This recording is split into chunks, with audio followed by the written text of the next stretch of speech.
اور پھر اللہ نے سورہ آل عمران کی آیت 21 میں ارشاد فرمایا ان الذین یکفرون بآیات اللہ، بے شک وہ لوگ جو اللہ کی آیتوں کا انکار کرتے ہیں، جیسے یہودی، نصرانی، مشرک، وَيَقْتُلُونَ النَّبِيِّينَ بِغَيْرِ حق، اور انہوں نے ناحق شہید کیا نبیوں کو، انہوں نے نبیوں کو ناحق شہید کیا۔ یہودی ایسی قوم ہے کہ جنہوں نے نبیوں کو بھی قتل کیا ہے، بلکہ ایک دن تو انہوں نے صبح اٹھے یہودی، ایک دن صبح انہوں نے 43 نبیوں کو قتل کیا، ایک ہی وقت میں 43 نبیوں کو قتل کیا۔ تو یہ ایسی قوم ہے۔ لیکن ایک فرق میں آپ کو بتا دوں، نبی تو قتل ہو سکتا ہے، رسول قتل نہیں ہو سکتا۔ نبی قتل ہو سکتا ہے، رسول اس سے محفوظ ہے، رسول کبھی قتل نہیں ہو سکتا۔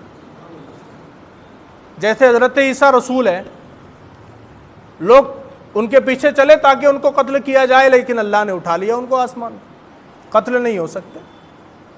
حضرت نوح رسول ہے، قوم اتنی نافرمان تھی کہ کوشش کرتی تھی حضرت نوح کو قتل کرنے کی، لیکن نہیں کر سکے۔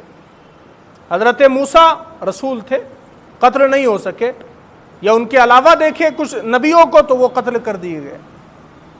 تو اللہ نے فرمایا کہ انہوں نے نبیوں کو ناحق شہید کیا ہے، اور آگے کا وَيَقْتُلُونَ الَّذِينَ يَأْمُرُونَ بِالْقِسْطِ، اور انصاف کا حکم کرنے والوں کو بھی انہوں نے قتل کیا، انہیں بھی انہوں نے قتل کر دیا جو انصاف کا حکم کہتے تھے، جو انصاف کی بات کرتے تھے۔ دراصل یہاں پر جو بیان کیا گیا نا کہ انصاف کا حکم کرنے والوں کو بھی قتل کرتے تھے، جب انہوں نے صبح 43 نبیوں کو قتل کیا تو 112 عابد اٹھے، عبادت گزار، انہوں نے کہا بھائی تم نے تو یہ غلط کام کیا، نبی کو ہی قتل کر دیا تم نے۔ تو قوم نے کہا اچھا تم ہم کو سکھا رہے ہو کہ ہم نے کس کو قتل کیا نہیں کیا؟ تو ان یہودیوں نے کیا کیا، 43 نبیوں کو تو قتل کیا ہی تھا، انہوں نے ان 112 عابدوں کو بھی قتل کر دیا۔